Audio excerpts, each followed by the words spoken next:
Bismillahirrahmanirrahim. Assalamualaikum warahmatullahi wabarakatuh. Perkenalkan, nama saya Anggita Rahmana Jelina, nomor induk mahasiswa 202053179, Program Studi Sistem Informasi Universitas Muria Kudus. Pada kesempatan kali ini, saya akan menjelaskan atau membahas tentang analisis dan pencatatan transaksi bisnis. Sebelum kita masuk ke materi pada kesempatan kali ini, apa sih tujuan dari pembelajaran ini? Yang pertama yaitu menjelaskan mengapa akun digunakan untuk mencatat dan mengiktisarkan pengaruh transaksi terhadap laporan keuangan. Yang kedua, menjelaskan karakteristik suatu akun. Yang ketiga, menjabarkan debit dan kredit serta saldo normal akun. Yang keempat, menganalisis dan mengiktisarkan pengaruh transaksi terhadap laporan keuangan. 5. Menyiapkan neraca saldo dan menjelaskan penggunaannya untuk menemukan kesalahan. 6. Menemukan kesalahan dalam pencatatan transaksi dan mengoreksinya. Yang ketujuh, menggunakan analisis horizontal untuk membandingkan laporan keuangan dari periode yang berbeda. Setiap pos dalam laporan keuangan yang disebut akun dimasukkan dalam buku besar. Sekelompok akun untuk suatu entitas bisnis disebut buku besar. Daftar akun dalam buku besar disebut bagan akun. Klasifikasi utama dari akun. Yang pertama, aset. Aset adalah sumber daya yang dimiliki oleh perusahaan atau kata lain kekayaan atau sumber-sumber ekonomi yang dimiliki perusahaan berupa benda berwujud dan tidak berwujud yang mempunyai nilai uang dan akan mendatangkan manfaat pada masa yang akan mendatang. Kekayaan tersebut merupakan sumber daya bagi perusahaan untuk melakukan usaha. Untuk akunnya sendiri meliputi kas, perlengkapan, bangunan, piutang usaha, persediaan barang dagangan, dan masih banyak yang lain. Yang kedua yaitu kewajiban. Kewajiban adalah utang kepada pihak luar atau kreditor.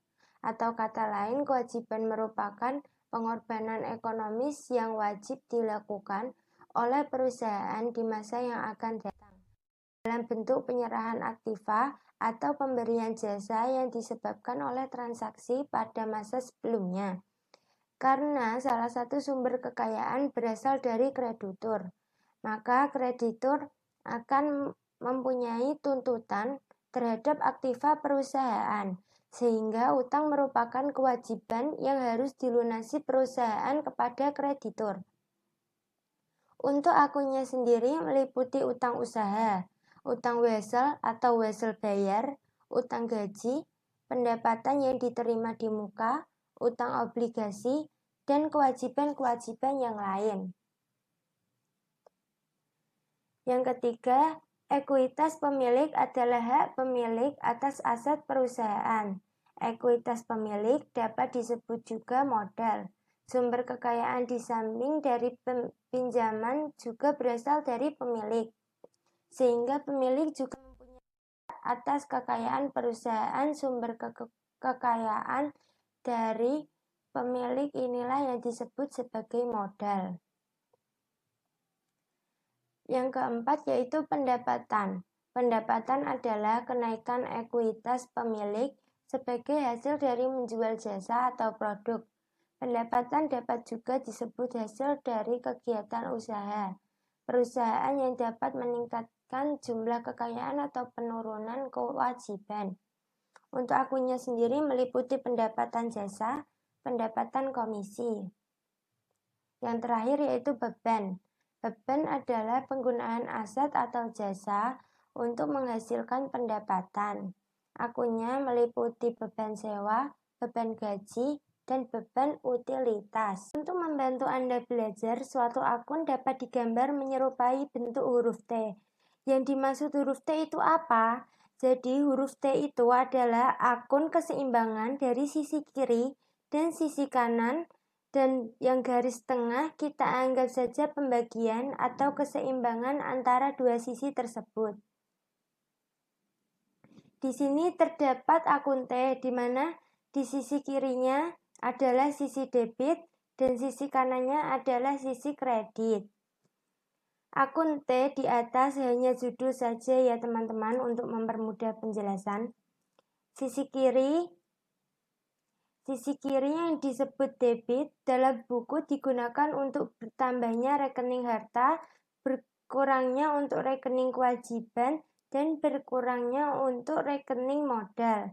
Sedangkan kredit digunakan untuk pengurangan rekening harta, penambahan rekening kewajiban, dan pertambahan untuk rekening modal. Jadi dalam melakukan pencatatan buku besar pemasukan atau harta, dicatat sebagai debit, dan utang atau kewajiban dicatat sebagai kredit.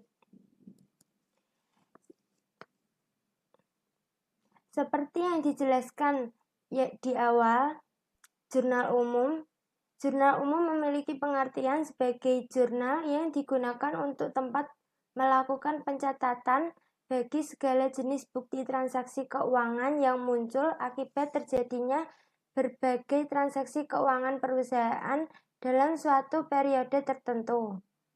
Pada umumnya, jurnal ini dipergunakan dalam akuntansi perusahaan jasa. Pada prinsipnya, segala transaksi dalam perusahaan jasa dapat dicatat secara kronologis, sedangkan pada akuntansi perusahaan dagang lebih efektif menggunakan jurnal khusus. Dalam membuat jurnal umum, ada beberapa prinsip dasar yang perlu Anda perhatikan, yaitu 1. Melakukan pengidentifikasian bukti transaksi keuangan yang dilakukan perusahaan. Contohnya, dari bukti transaksi antara lain faktur, kwitansi, nota, memo, dan sebagainya. Yang kedua, menentukan akun apa saja yang terpengaruh dengan transaksi yang terjadi dan menggolongkan dalam jenis harta, utang, ataukah modal. Yang ketiga, menetapkan penambahan atau pengurangan terhadap akun yang terkait dengan transaksi yang dilakukan.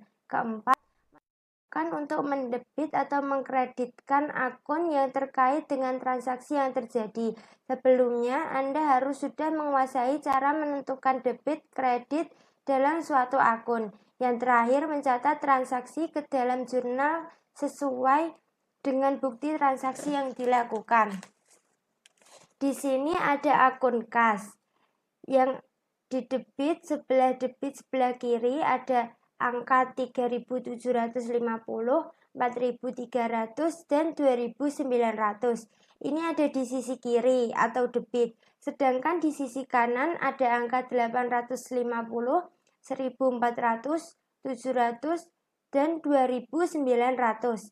Angka ini diambil dari suatu proses transaksi atau proses masalah yang akan dibahas. Kemudian selanjutnya, menyeimbangkan akun T. Jika nanti sudah ada kasus yang akan kita kerjakan atau yang sedang dialami oleh perusahaan, nanti kita akan ada angka yang muncul, kemudian kita harus melakukan penjumlahan yang ada di sisi kiri terlebih dahulu.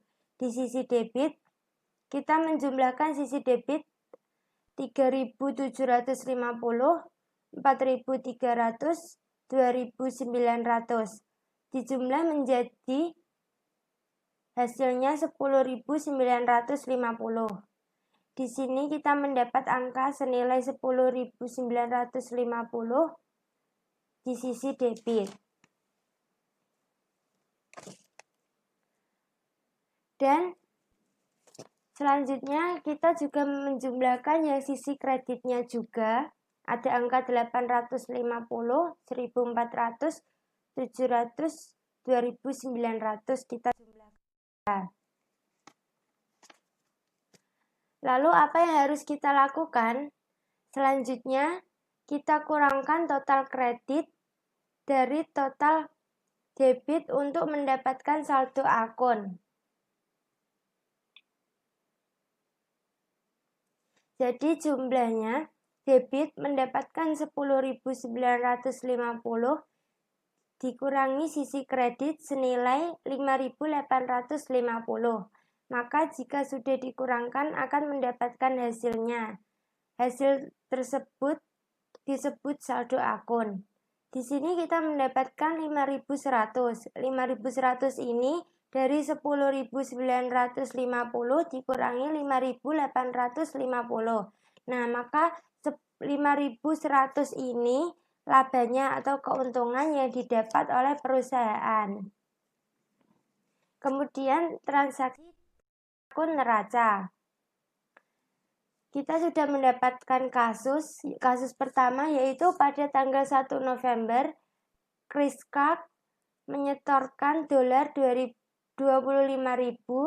ke rekening bank atas nama Net Solution. Untuk di jurnal yang perlu kita garis bawahi adalah Kriskak memberikan uang senilai 25.000 dolar kepada Net Solution. Jadi awalnya uang 25.000 dolar milik Kriskak karena diberikan ke Net Solution, maka 25.000 dolar tersebut menjadi milik Net Solution. Maka jurnalnya di sini pada tanggal 1 November 2005 kasnya bertambah 25.000 tersebut dimasukkan di debit, dan yang kredit yaitu modal Kriskak di sebelah kiri 25.000. Dampak dari jurnal ini di buku besar, dimasukkan ke buku besar kasnya tanggal 1 November debit di debit 25.000, yang modal Kriskaknya 1 November di kredit 25.000. Kasus kedua yaitu pada tanggal 5 November Net Solution membeli tanah senilai 20.000 secara tunai. Jadi tanahnya masuk di debit dan kasnya masuk di kredit, berkurang kasnya.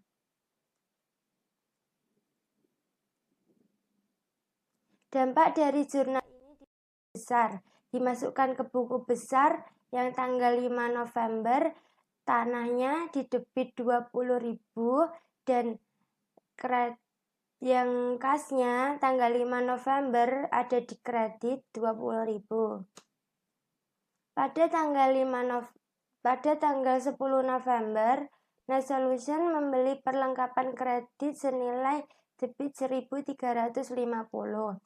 Jadi ini perlengkapannya ada di debit 1.350 dan utang usaha ada di kredit 1.350. Dan pada tanggal 10 November tadi dimasukkan ke buku besar. Yang perlengkapan ada di debit bertambah 1.350 dan utang usahanya tanggal 10 November kredit 1.350. Pada tanggal 30 November, Net Solution membayar kreditor sebesar 950. Utang usahanya ada di debit sebelah kiri 950 dan kasnya berkurang jadi di kredit 950. Terima kasih. Sekian dari saya, semoga bermanfaat. Kurang lebihnya mohon maaf. Wassalamualaikum warahmatullahi wabarakatuh.